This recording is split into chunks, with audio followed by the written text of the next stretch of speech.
Down here in the tiny chart. All right, guys, let's take a look at this. Oh, nice.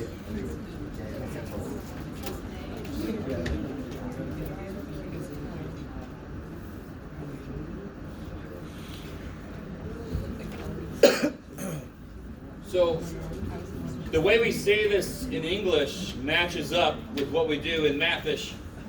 I saw 459 out of 652 voted. That's exactly how I set it up.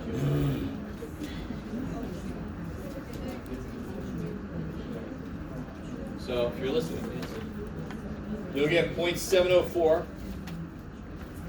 And then what's Q hat got to be? 296, the rest. I like it. N is, yeah. One big mistake people make is they put this number there. The N's got to be the total, so it's got to be the bigger number.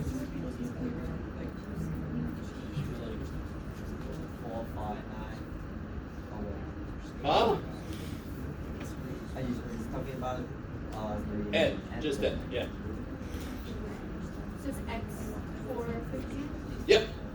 X is the same thing it meant before with NPQ problems, the number of successes. Success is somebody voted. I see 459, that's the number of successes. I like it. All right. N times P hat is 459. Or 459 point whatever if you did it the long way. And then NQ hat is the rest, which is 197? 2? Yeah, whatever. At least 5.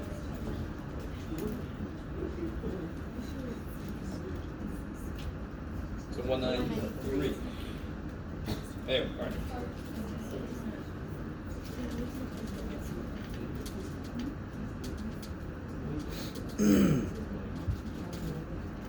Hey guys, everybody. Thank you.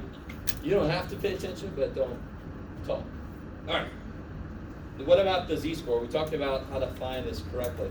I can never look that number up because it's not going to match what the chart knows. I'm actually going to give you a chart in a minute. You're going to hate it first, but then you're going to realize it does this whole thing quicker, but still just for certain values. So 96% confidence interval would look like this. So then I got to look up 0.02, so that's how you should get 2.05. So we did that a minute ago. So now I got everything I need for this. 704, give or take. This many of these. Okay. So if I do just that piece by itself, 2.05 times square root, you need a 2 in there, buddy. What your buddy got? What you got for you? 704 times 296 divided by 652. I get my error 0.037, like a lot of you guys got. So then if you subtract it from this, you get 0.667. If you add it, you get 0.741. Yes? Okay. You can add, Jeff, yeah. And then that is the interval. You're done with the math work, and then you just have to interpret what you found. We are 96% confident that what? The interval.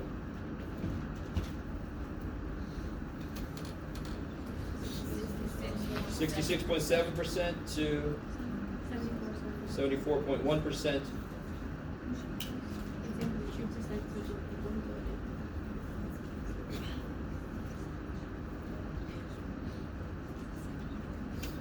I like it.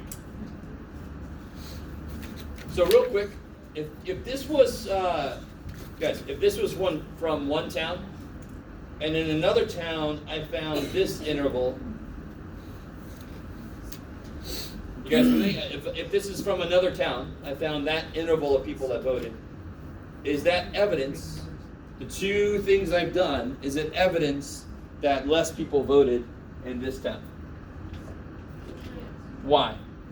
Because it's just, wait, Because this whole interval it's a percentage of, is less than the smallest thing in that interval. You guys see that? So again, that's kind of like the next step thing you could do with confidence intervals.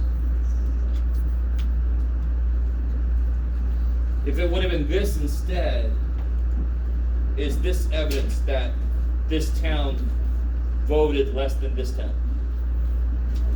This is not evidence anymore. Why? Because the two intervals do what? They overlap. but don't, So they're not sufficient evidence that the two percentages are different because the intervals say they could be the same. Couldn't they both be 68%? The way I have it written now. Yes. So since it leaves it open to maybe they're both 68%, it's not evidence that they're different. If when this was 6-4, is this evidence that they're different? Yes. This is evidence that they're different. Because this says that's the smallest and that says that's the biggest. There's no overlap. Why is it not proof that the percentages are different?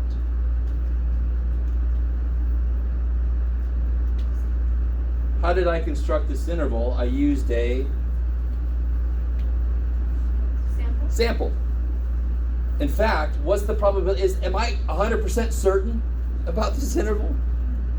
No, I'm only 96% confident in this interval. Right?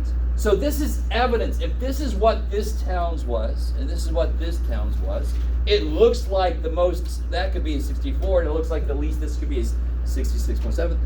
So that is evidence that they are different, that that town voted at a lower frequency than this town. It's not proof because they're both built off of samples. And there's a certain amount of confidence that I'm lacking. Just in case you're curious, what does it take to be 100% confident? Just go to negative infinity to positive infinity, right? Man, that's saying a lot. Oh, how many people are going to have anywhere from negative infinity to positive infinity? Yeah. That's the only way to be 100% confident. you would need like population to. Yeah. What I said was a theoretical thing, but it has a little more into it. We have to have a population size. If there's overlap, then that's evidence that they are similar. That's not enough evidence that they're different. That sounds weird, okay. All right. Okay. So when you have a trial, you're trying to, what's the prosecution trying to do? Collect enough evidence to show that the defendant is guilty. Okay. So either they get enough evidence that he's guilty, or they don't get enough evidence that he's guilty. You guys with me? So either he's guilty or he is not guilty. See, and there is a point to that. Why don't we actually say innocent, except in the news? In the court, we say guilty or not guilty. Because just because we haven't found enough evidence that you killed that person, maybe you killed that person anyway. And the prosecution just sucks. They didn't do the job well. The one guy got his blood and shit and all that kind of stuff, whatever. You guys kind of with me a little bit? Okay, so there's a beautiful correlation between analysis of claims generally in statistics, and that's what a courtroom is a very specific example of an analysis of a claim. There's a claim that's made. Do you have enough evidence for it, or is there not enough evidence for it? How much evidence would be enough? Well, that's the next level. So we're not, yeah. Yes?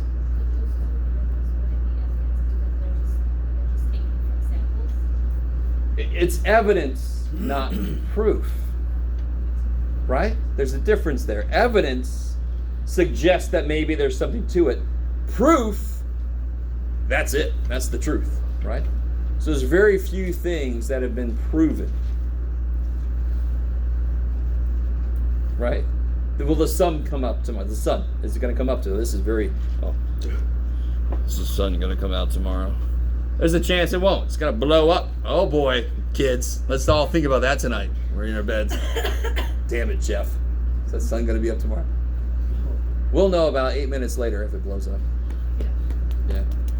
Anyway, all right. That's enough of that. Just don't forget, we're all subject to the whims of the universe. Oh shit, Jeff, shut up. This one, I know some of you guys tried this one. We went through the work for the other error formula. I'm hoping I don't have to do it again. If I just solve this for n, square everything, divide e squared, multiply by n, I get this. Now the weird thing is in part A. My example for this is, what percentage of the people in the classroom over there are men? What's your best guess? 50%. There you go. So it's always your best guess. Also, mathematically, a general idea of statistics is, if there's something I'm not sure about, I should get penalized for that somehow. So for example, the smaller my sample, the bigger my error gets, right? I'm kind of penalized for being less sure about everything because I took a smaller sample. Are you guys kind of with me? So it's built into a lot of the equations we use. Mathematically, making p hat and q hat both 0.5 makes n the biggest it could be. That's the punishment for that. If I don't know what they are, that's mathematically how it comes out. It punished me a little bit. It makes n the biggest. Remember, this whole thing is, how many people, what was this problem about? Oh, the voters. How many people do I got to go talk to? If I don't know P and Q hat, my punishment will be, I got to talk to more people. So part A is, I don't know these. Well, what's our best guess? 50-50. So that's what we put into the equation. And I want to be 99% confident. So what's Z?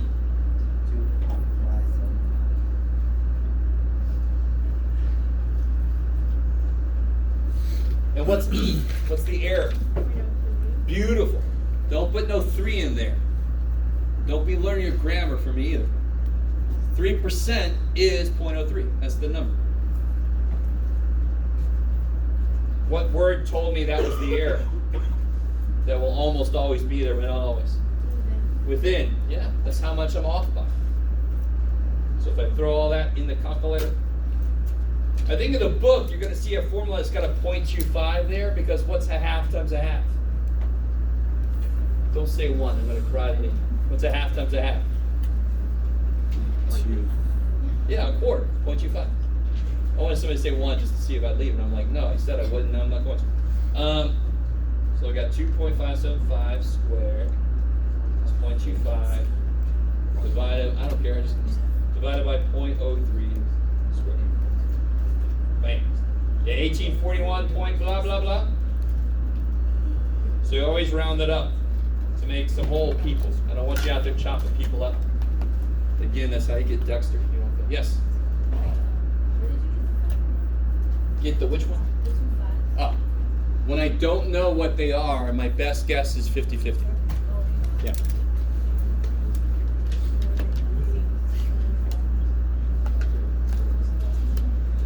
So, you guys have all heard the phrase preliminary study. Maybe you heard it less drunkenly said. Preliminary study. Yes? Yeah. One reason we do that is because of what I just said. If I don't have a clue what P and Q are, my N is always going to come out bigger than it really probably should be. It's going to come out the biggest. If I get some little idea of what they are and plug those values in, it's going to be less. I don't want to talk to 1,800 something people, right? So for B is N still 1,000? Hell no. The whole point of B is, how many students do I need now that I know something about P and Q? What's P hat in this problem now? 31 out of 42. So what's that? 738? So what's Q hat? I like it. So up here we had to guess, and we had to use 50-50, which made N the biggest it could be. If I have some idea of what they are, like this, and I plug those values in, instead of 50-50, my n is going to come out a little smaller.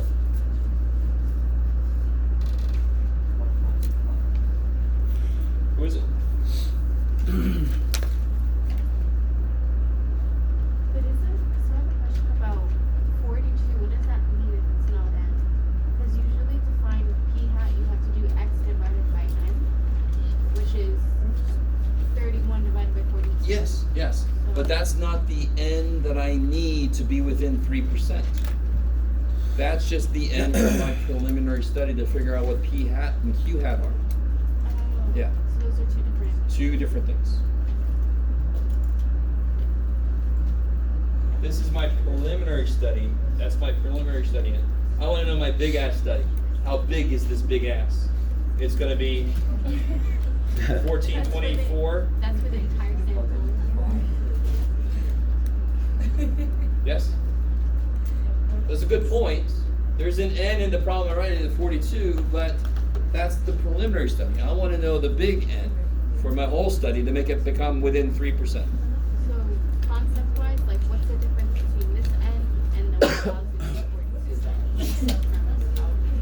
This is for the poor saps that don't do a preliminary study. They think they have to talk to this many people. The people that, guys, the people that do the preliminary study, they end up having to only talk to this many people. That's why preliminary studies are done. That's one small reason. Yes? So I get everything regarding the How do you mean? You mean up here? You mean mathematically here? Or you mean y is it equal to e? what is East? Oh, wait, never mind. Okay. All right. Now, I'm not going to let you out until we do some of this. That's too bad. Let me say this. Yeah, we're moving on. Anybody drink Guinness? I don't have any. You've heard about it? Is that what you said? You've heard the story I'm about to tell. Maybe. Okay. You're like, all right. Yeah, anybody know what Guinness is? It's this dark ass stuff that a lot of the physics teachers drank. So I pretended like I liked it so I can go pump them for some answers when they got drunk. It was nice. What about this? All right, perfect. Anyway, there was a guy. His name was William Gossett. He worked at the Guinness Brewery. And he did some research on a situation where he didn't know sigma. So he was researching, I should have looked it up, I forgot what exactly it was. It was something to do with fermentation times or something related to creating this drink. He wanted it to be available for everybody, but officially, according to the rules of the Guinness Brewery, he was supposed to turn over all research to them and they would own it. And then they could do with it what they wanted to. So he published it anonymously. It's called the Students' Tea Distribution. So that's where it came from, right? So you can go back in time and kill him if you want to. Hopefully, if you can create a time machine, you'll actually be okay with statistics. But what we're getting to now is I have a formula for figuring out a confidence interval for the means. But it depends on me knowing this. He realized that. He didn't know that.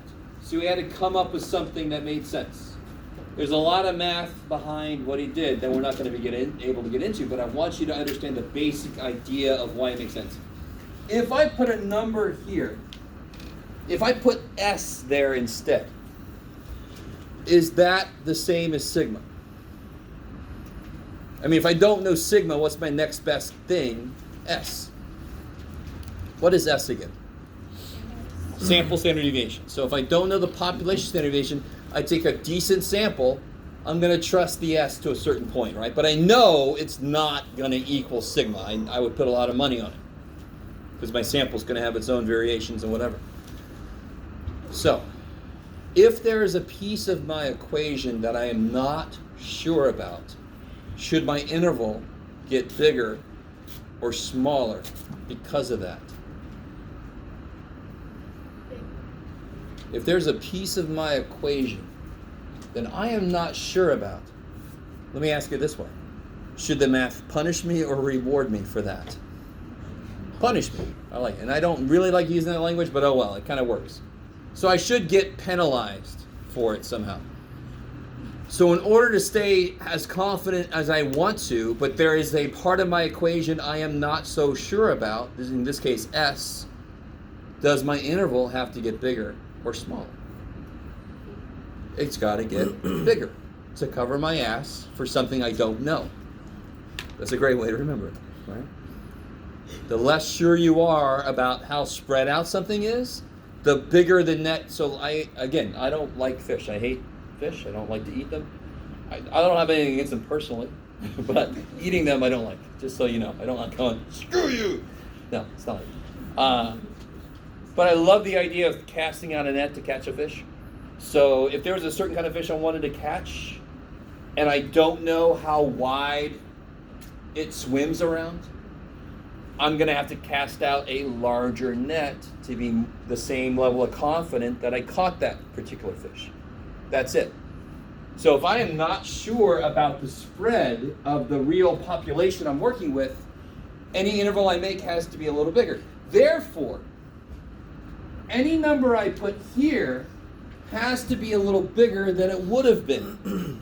So if the z would have been 1.96 or 1.645 or 2.575, so let's pick one, Jeff, 1.96. Then the number I'm going to put there will be bigger, 2, 3, whatever the situation. When am I more sure about S? What has to happen so that I'm more certain about the S that I get? I'm the one going out and taking a sample. What could I do as I'm gathering a sample to be more sure about S? To be more sure that it is close to sigma? What do I do with my sample? Make it bigger. So whatever this number is that goes here should get bigger the smaller my sample is, because it's got to cover my ass more and more and more. All right, so let me give you this chart. You gotta love it. So you got a z-scored chart, and now you're gonna have a t-scored chart. Yay! When do I know when to use these? Well, why were they invented when I don't know sigma? Sigma, population standard deviation. When I only know S, sample standard deviation. That's when you use the t-scores.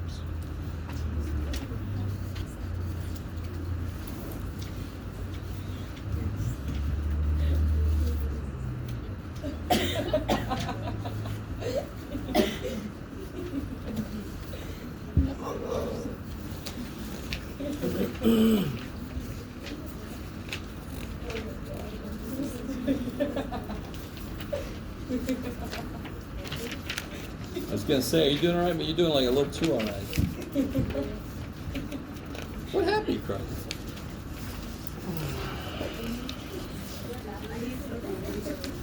Breathe.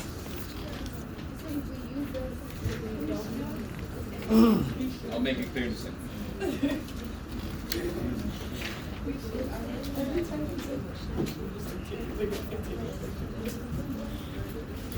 So guys, officially what just happened today,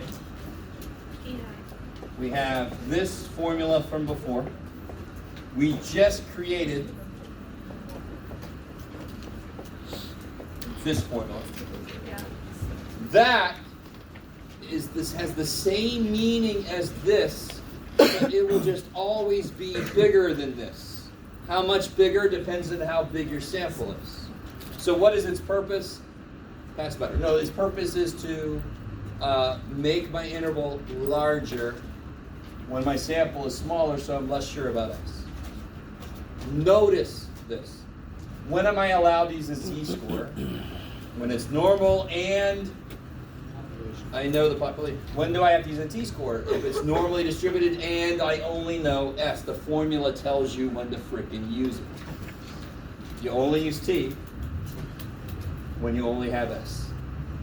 You're allowed to use Z if you know sigma, the population standard deviation. So, I just want to do a couple quick things with you guys. If you were hoping I let you out early, too damn bad. I want you to figure out how to read this thing. So look at this. For example, this thing is wonderfully set up for confidence intervals, believe it or not. Look at the very bottom row. Any of those numbers look familiar? Right? And what sample size does that correlate to? The bottom row. No? So, a couple things we've got to talk about. What's that first column called? Degrees of freedom. So, I always have to say it like that. So, we'll find a piece of paper. Yeah. Real quick.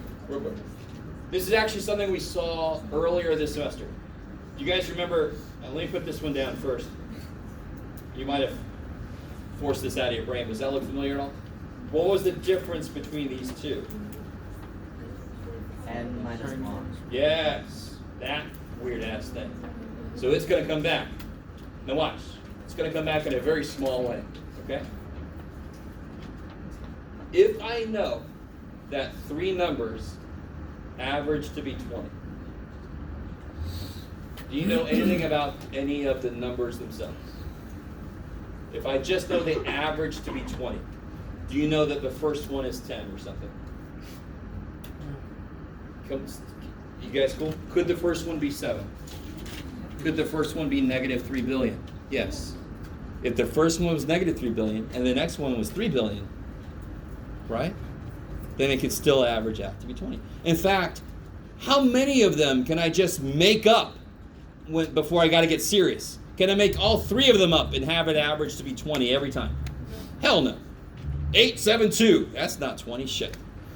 So somewhere I got to get serious about it, right? So if I made this one 8 and I made this one 7, I would have to put some specific number there to make the average come out to be 20. If 3 numbers average to 20, what do they add up to be?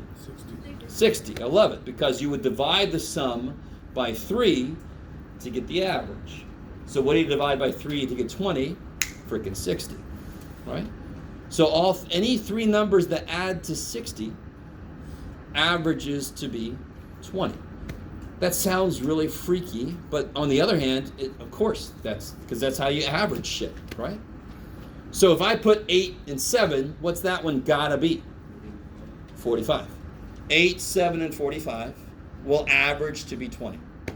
And you can check that. And hopefully, it does sound weird, but at the same time, it should also sound like, well, yeah, duh, it's gotta add up to be 60.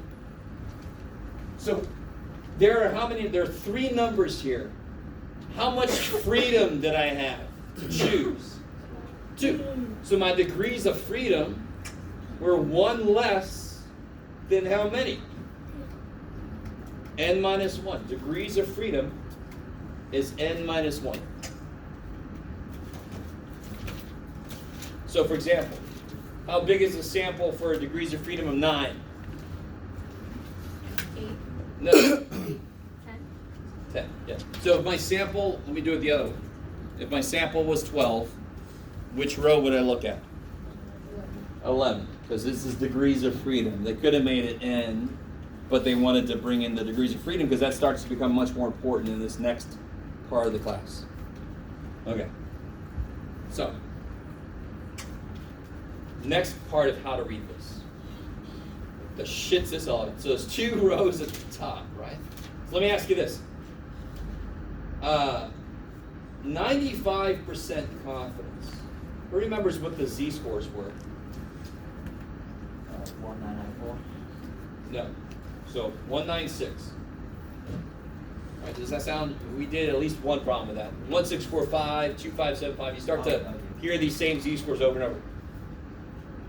How many tails does a confidence interval create? Can you guys see the tails? 2. Yeah, 2 tails. Look. 2 tails. What area is in the 2 tails? Total. Total area in the 2 tails. 05. So look at 05. And look all the way down. So z-scores are on this chart because remember what t-scores do. As my sample gets smaller, they must correspondingly get bigger to cover my ass more and more for me being less and less sure about S. Right? As my sample gets smaller, I'm less sure about S. So the number I just made up to go in place of Z has to be even a little bigger, even bigger, even bigger. So if I look the other way, when my sample gets, you love this shit, large, they leave that open to interpretation because it depends on how precise you have to be in what situation you're in. But when it's large enough, you can just use a z-score. Because then you're really sure about your S. When you got a really large sample, S has got to be close to sigma. You don't need t-scores help anymore. That's why throughout the rest of the semester, I will be finding z-scores using this chart. So for example, if I wanted a 90% confidence interval, can somebody figure out which column to look at? Yeah.